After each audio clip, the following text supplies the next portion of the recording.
Let's learn about the time phrases. Number 1, कुछ देर पहले. So, how can we translate a while ago? For example, वो कुछ देर पहले चुप थी. So, she was quiet a while ago. A while ago. Okay. Second one, कुछ देर बाद. After some time. For example, उसने कुछ देर के बाद ब्रेक लेने का सोचा था. So, he decided to take a break after some time. After some time. Third one, सारा दिन, whole day. आपसे कोई पूछता है सारा दिन आप करते क्या हो. If someone asks to you, what do you do whole day?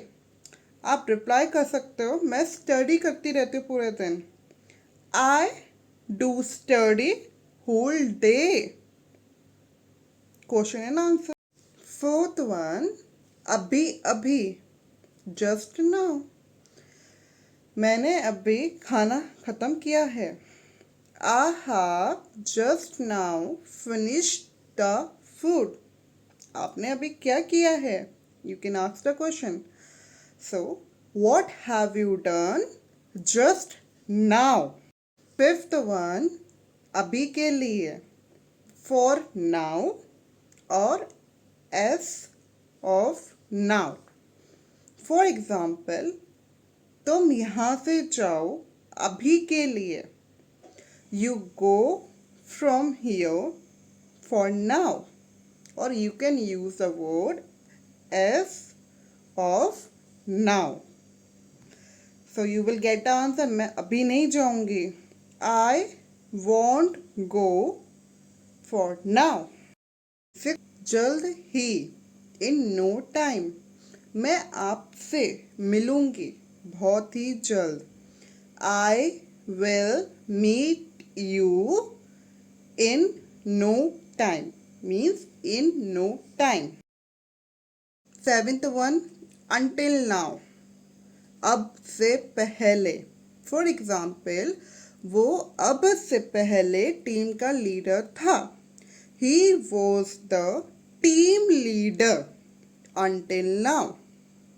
Eighth one, बहुत पहले, long ago.